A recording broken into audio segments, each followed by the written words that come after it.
Hello, beloved community. This is the CSL Ukiah, and my name is Terry Brown.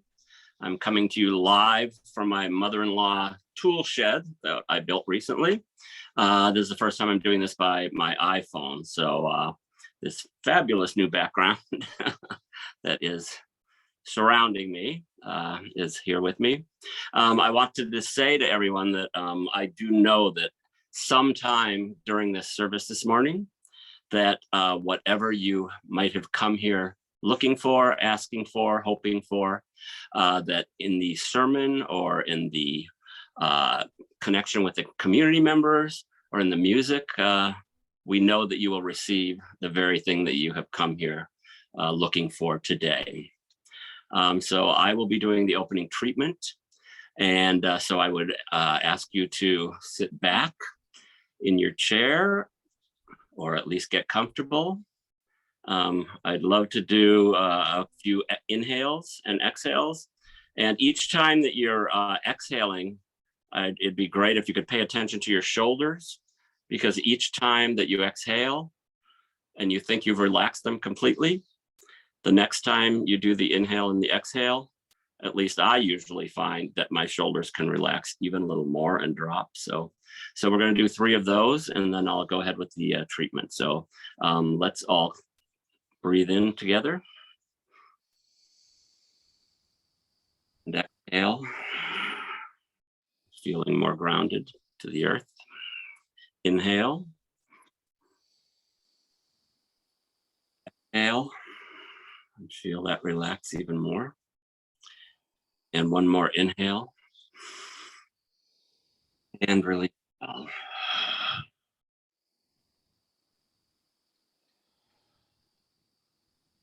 There is only one source, and that source is God. One presence, one intelligence, one universal spirit that is the origin of everything that is. I know this presence lives within me. I know it is the pure source of all intelligence, and it knows me as part of itself. I know that I live in perfect union with this presence, and I am one with it. Peace and calm surround me and flow through everything I do, say, and think. There is deep quietude at the center of my soul, a perfect state of poise and equilibrium. I know that everything, everywhere, also lives in perfect union with this intelligence. At the center of everything is the infinite love of this divine presence. As we become more conscious of this love, all lack, all fear, all that is false slips away as mists fade in the morning sunshine. We see God in everything, personified in all people, manifest in every event. We are one with this knowledge and filled with gratitude for this deep, abiding peace. As it flows through us, every problem is released. We have deep appreciation of life and permit ourselves to be guided to complete happiness and abundance. We know that silently we are drawing into our experience today and every day an ever increasing measure of grace, truth, beauty, and compassion. The way is made clear before us, and we are forever grateful for this knowledge. In stating these words, I know them to be true, and I release them to the source of all things. In saying this, I know that it is already so, and so I say, so it is.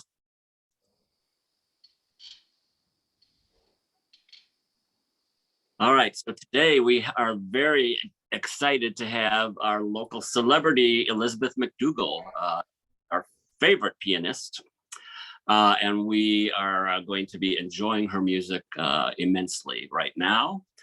So she is going to be performing by Debussy, Arabesque is the name of this piece. And very much looking forward to this. So Elizabeth, take it away.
There we are. Sorry.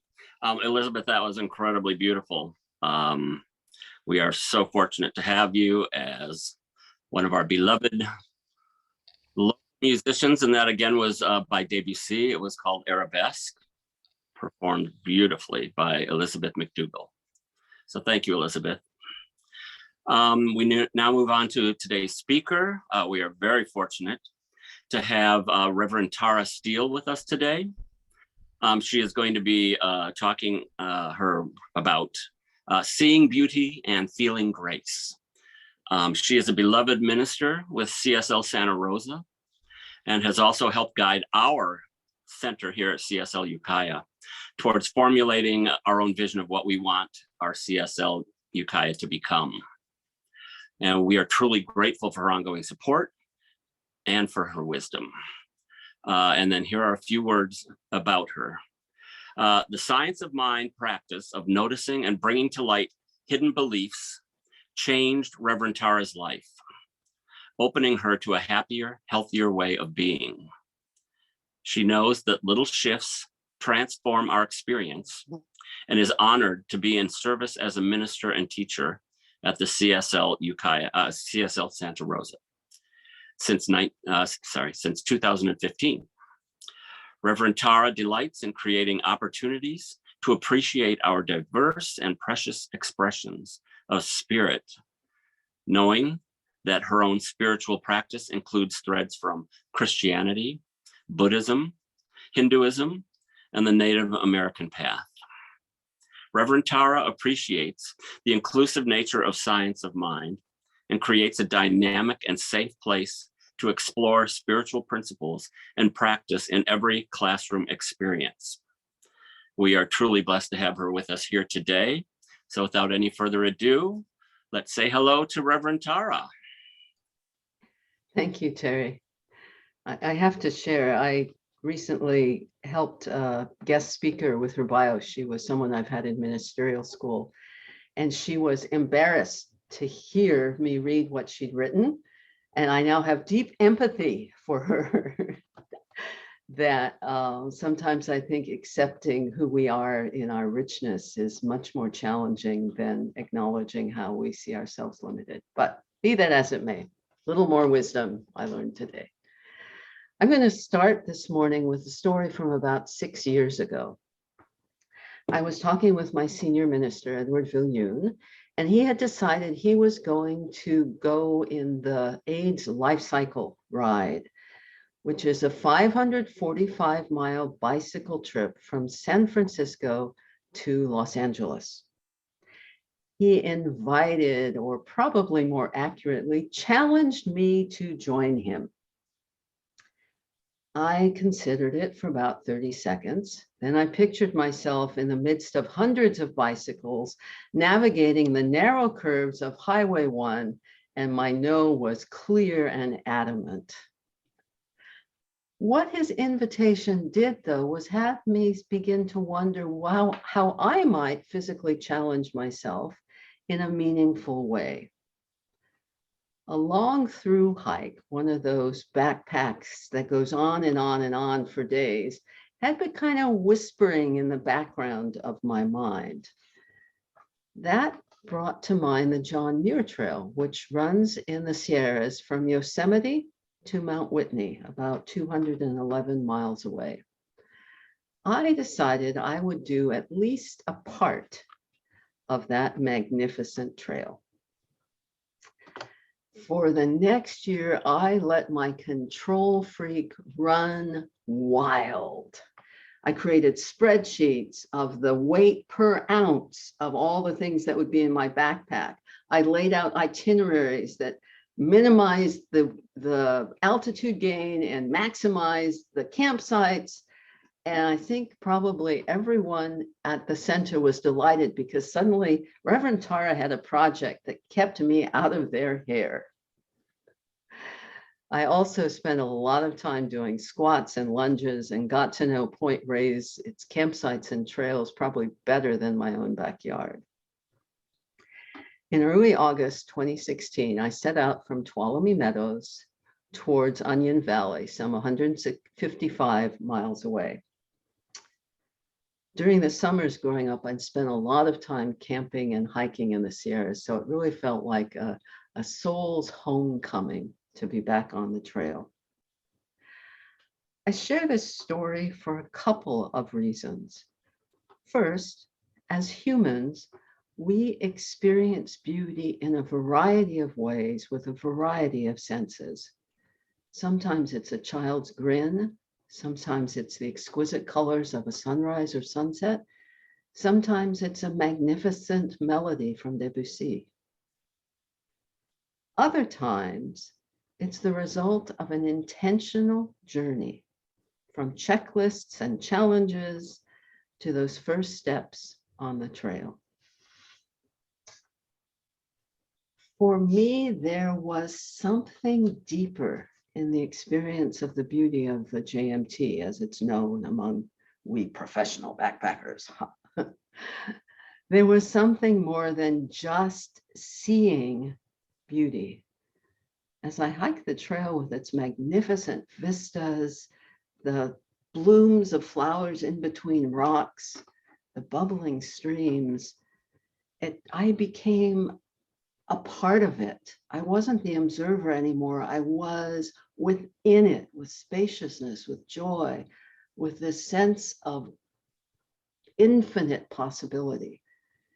And at the same time, I was deeply grateful. Some part of me, I suspect my human part, was really, really appreciating the opportunity.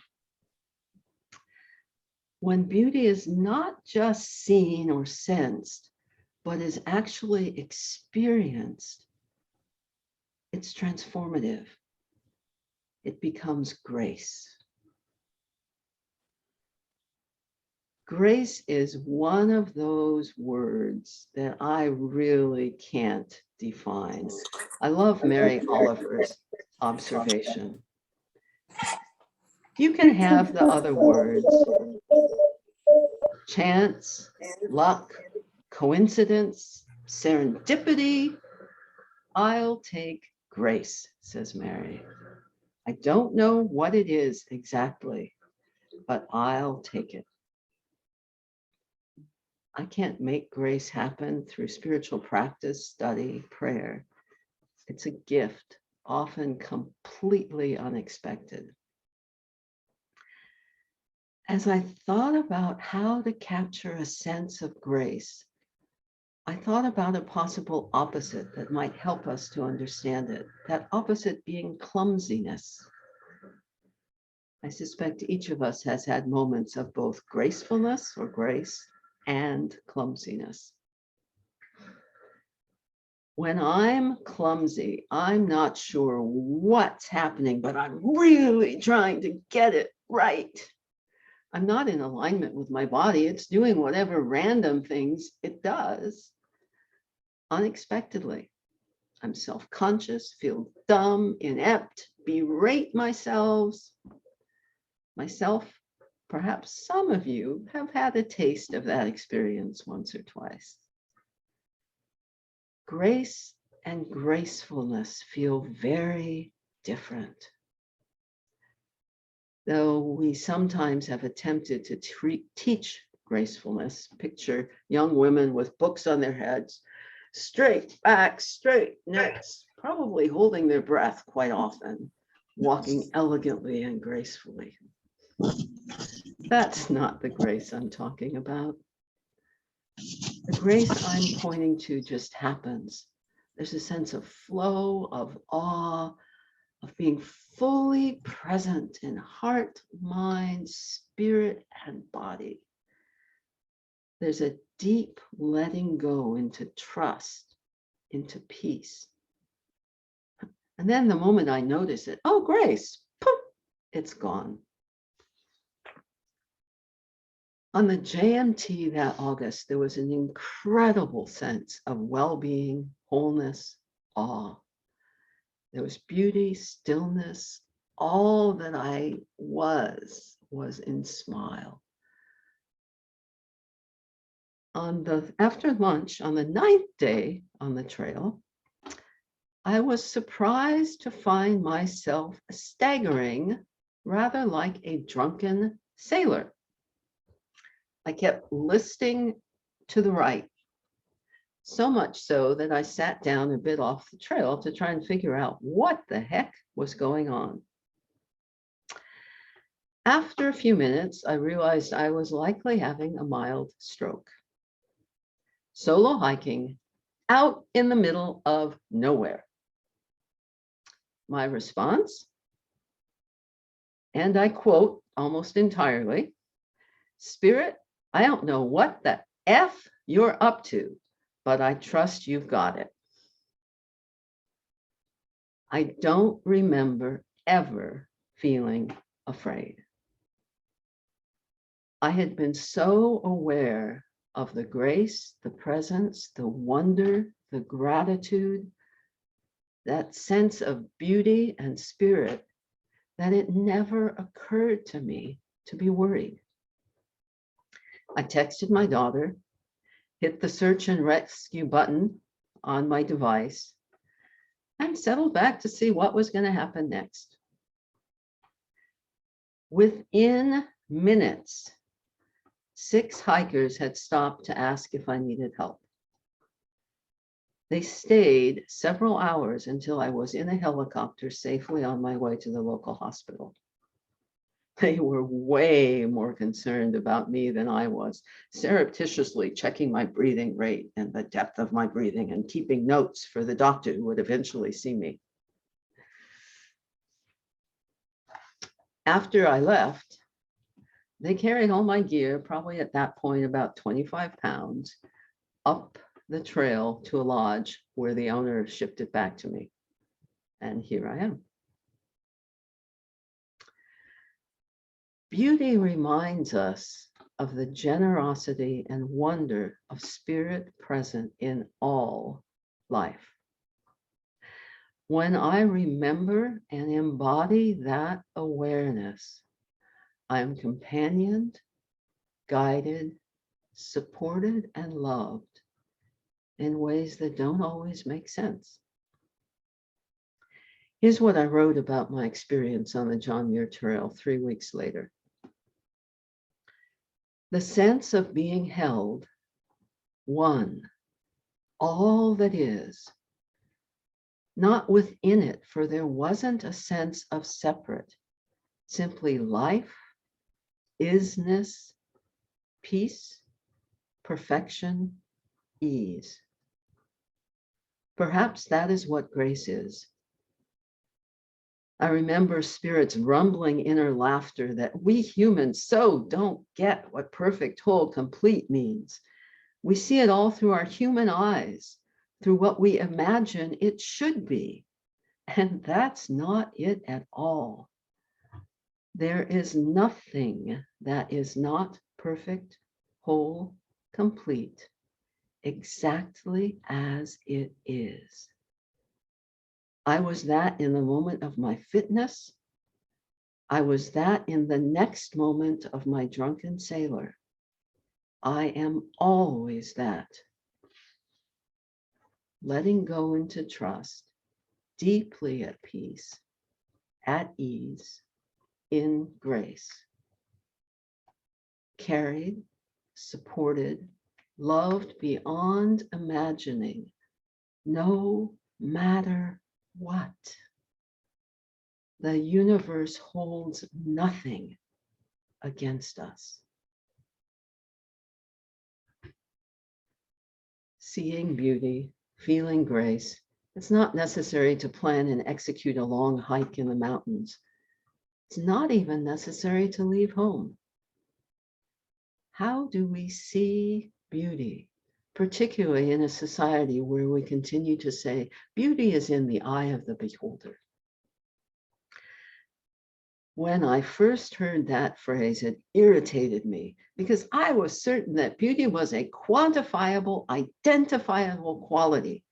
Something was or wasn't beautiful according to fixed standards and judgments. As I've become more familiar with the impact our thoughts have on our experience, I now recognize the wisdom of that phrase. Beauty is in the eye of the beholder. We get to choose what we label beauty, what we sense, whether it be seen or heard, touched or felt. Choice is what matters. Our sense of beauty depends upon our point of view. On the trail, I could have focused on the dust, the signs of fire, the sometimes crowded campsites. I could have been irritated by the multitude of solicitous young hikers who kept passing me by, asking me if I was all right. Instead, I smiled and told them I was going at grandma speed. I suspect that had I gotten irritated, my experience of having a stroke would have been very different. Ernest Holmes speaks to this in the Science of Mind textbook. If we believe in suffering, we shall suffer. Life responds to us in the way we approach it. We should choose that which we wish to embody, and by constant attention to it, take on all its characteristics.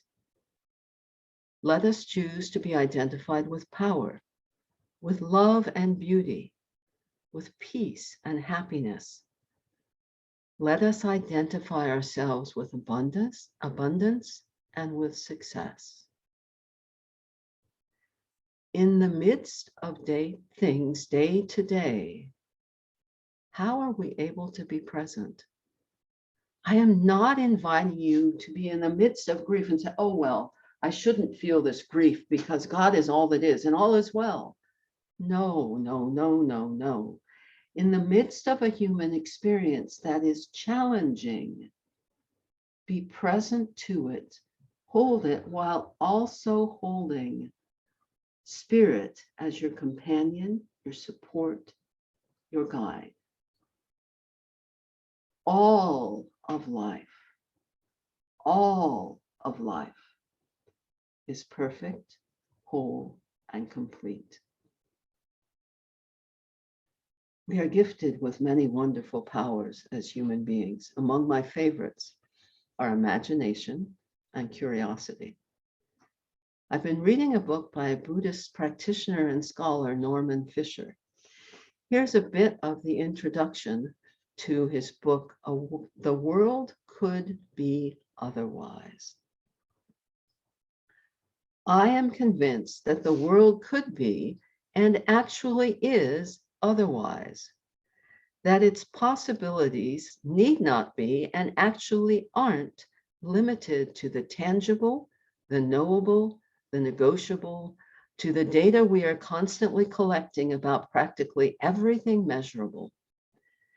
Data gives us the illusion that we know the world, but the world is more than we know. The imagination doesn't measure, devise, or instrumentalize. It doesn't define or manipulate. Instead, its nature is to open, to mystify, to delight, shock, inspire. It extends without limits. It leaps from the known to the unknown, soaring beyond facts to visions and intensities. It lightens up the heavy, circumscribed world we think we live in. It plays in the deep end, where heart and love hold sway. Let me read that last bit again. It leaps from the known to the unknown, soaring beyond facts to visions and intensities. It lightens up the heavy, circumscribed world we think we live in. It plays in the deep end, where heart and love hold sway. What is imagination's gift in our lives? From childhood on, we create stories of who we are, what matters to us, our place in the world. Those stories help us make sense of our experiences. Sometimes a narrative that gave us some safety as a child becomes frayed as we grow older. limiting us, holding us back from possibilities as we move on in our lives. Reimagining the interconnectedness, the unfolding, the transcendent allness, seeing our lives through the lens of beauty, of possibility, that allows us to experience and give meaning to our lives, moment to moment to moment. We can play in the deep end where love and heart hold sway, where grace shows up. The second gift I've been appreciating lately is curiosity. When I'm in some drama, usually around what I expect someone to be or expect someone to do rather than who they are, becoming curious invites me to take a step back, drop my lens of seeing what I want the world to be, and actually seeing it as it is. Byron Katie invites those she works with to consider whether something they hold as an issue is actually true. Is that really true? Not surprisingly, the situation is rarely as black and white as the person in the drama believes. Another area where curiosity is powerful is when a button gets pushed. After I've settled down from a reaction, which thankfully is more quickly now as I get older, I ask myself, what was it about what just happened that set off that explosion in me way out of proportion to the actual event? When I get curious, I often find out what it is that's happening, for example, with that company's customer service person, where I always end up yelling and hanging up. Becoming curious in that instance, I recognize an old tenderness around not being heard and not being appreciated. Nowadays, I also notice times when I react with a surprising amount of tenderness, gratitude, sometimes even tears. What is the sweetness that calls me in this moment so powerfully? Once I identify it, I get to savor it. Finally, curiosity is a powerful tool to support yourself in getting to know yourself more clearly, discovering what matters to you, what you value, what sings your heart. I invite you into the following practice sometime this coming week. It comes from Dr. Edward Viljoen's book, Ordinary Goodness. Settle into your essence, your inner sanctuary, and explore these questions. What in life is important to me? What would goodness have me do? What do I believe about the way life works? What inspires me to awe? Gently sit with these questions, patiently notice what comes to mind, comes to heart. This isn't figuring out. This is being with who you are. I've rambled a lot this morning, perhaps even gone off trail a bit, exploring beauty and grace. Here are the trail markers of this talk.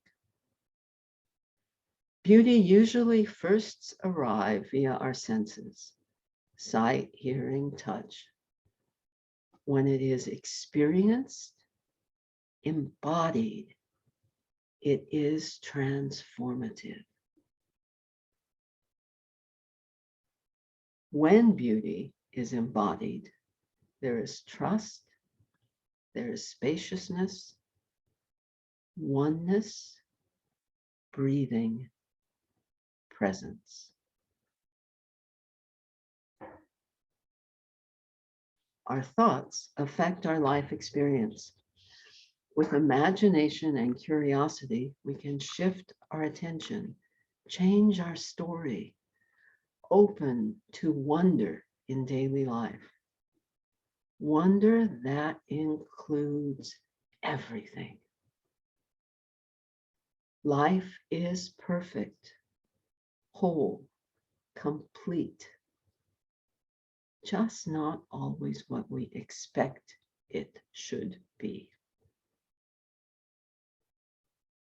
In the coming week, I also invite you to notice the beauty, the perfection, the possibility in each moment. Be fully present to your human experience and see it through new eyes. Let us center this with prayer. Breathing in, aware of that infinite, unlimited one, beyond time, beyond form, and at the heart and essence of all creation.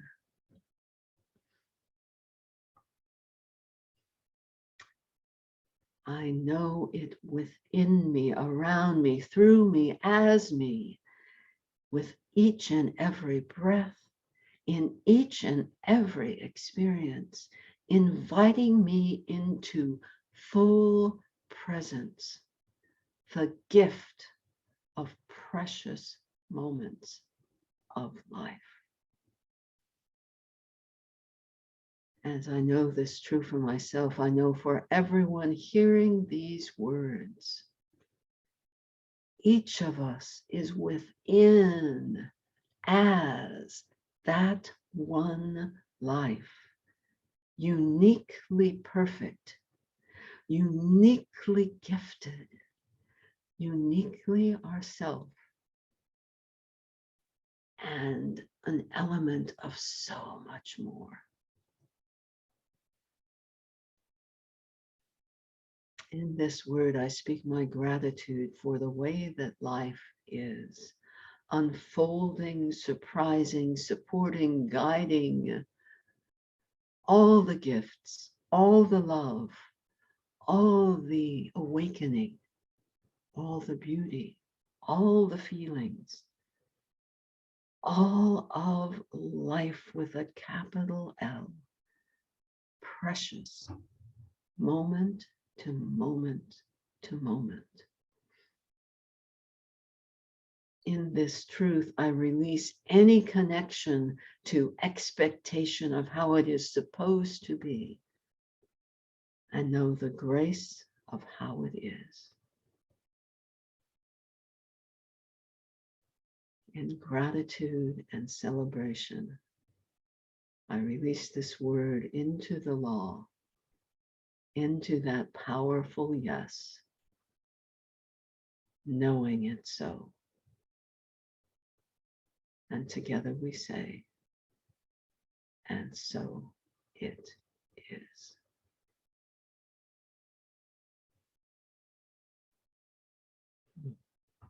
Thank you for inviting me.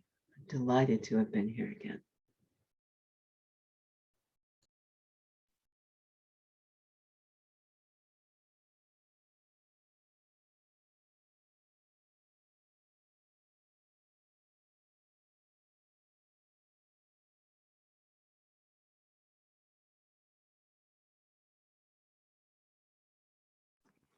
There, I'm trying to unmute myself. Sorry about that.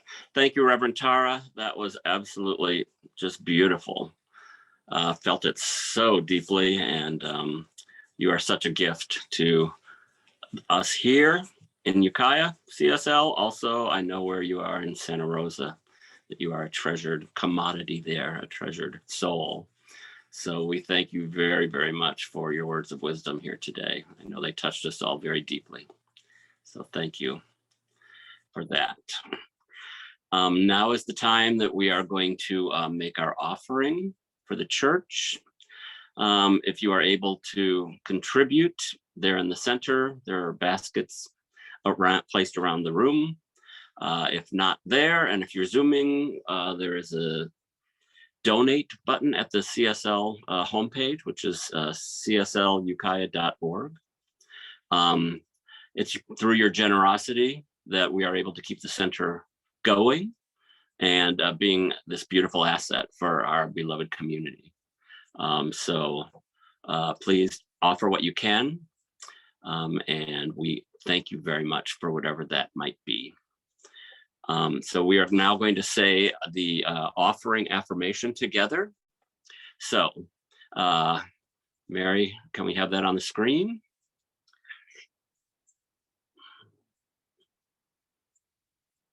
And if not, I can just go ahead and read it.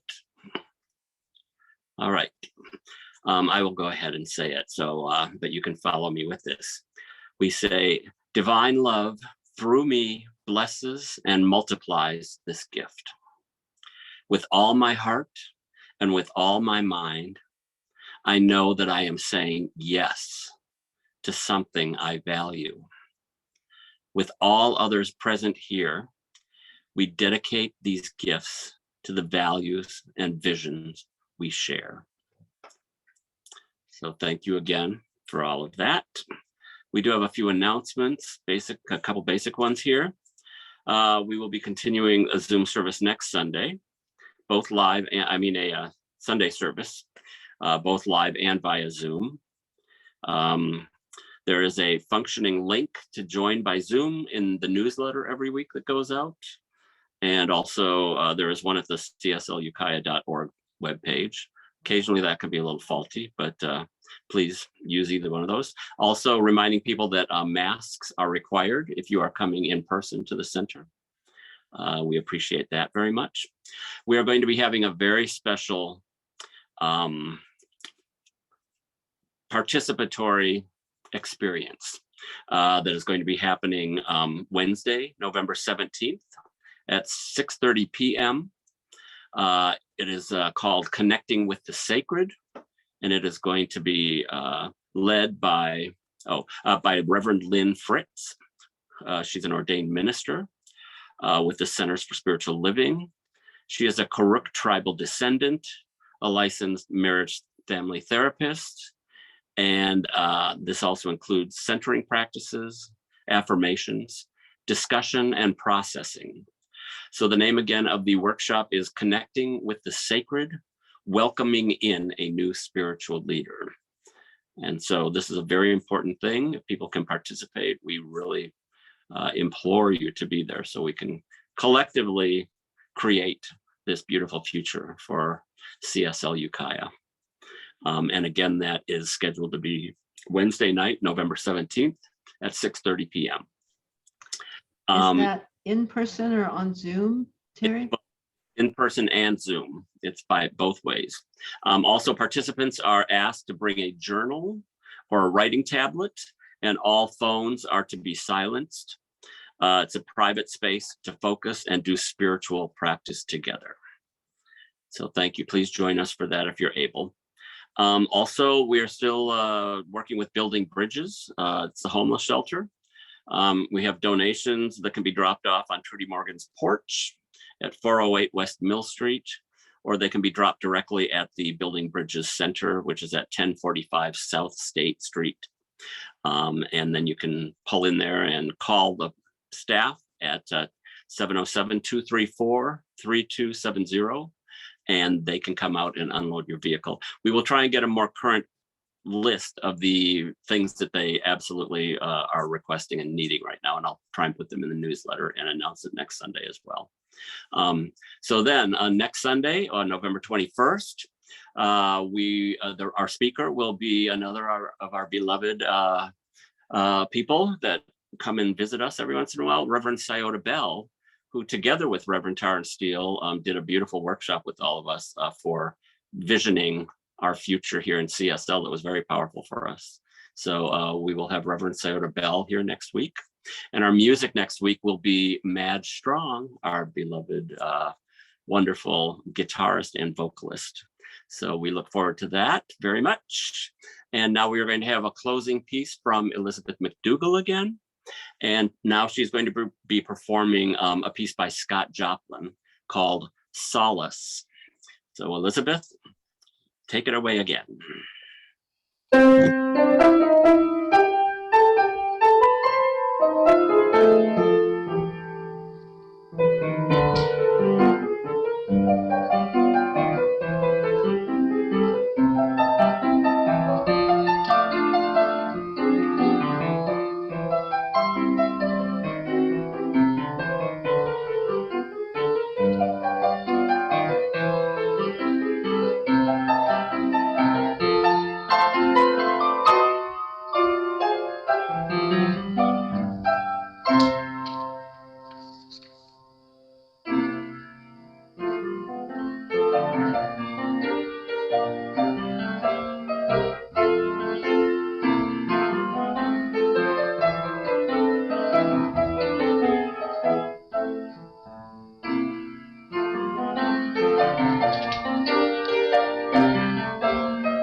One hand up here, and I will let it go.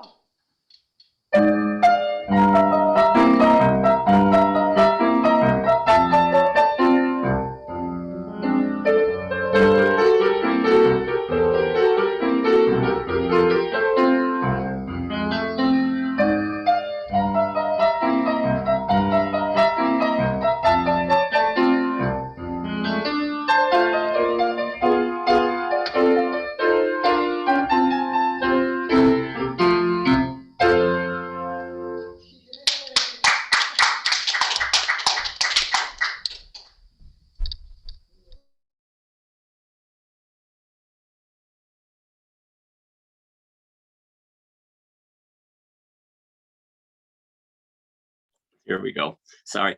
Thank you, Elizabeth. That was an excellent way to be closing our service today.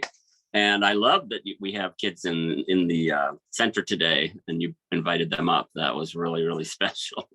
So that was perfect. Thank you for doing that. Again, that was a piece by Scott Joplin called Solace. And this is Elizabeth MacDougall, our favorite local pianist.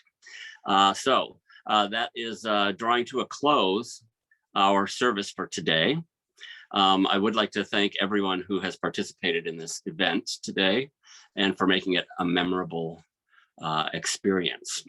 And in closing, I have one very short, beautiful sentence from Ernest Holmes that I would like to quote. It's a perfect way of saying goodbye. It says, he said, rather, "May angels light your path to that indwelling city of God in your soul." And so we say thank you to Dr. Ernest Holmes. We say thank you to all of you for joining us today. And we will close this service by saying namaste.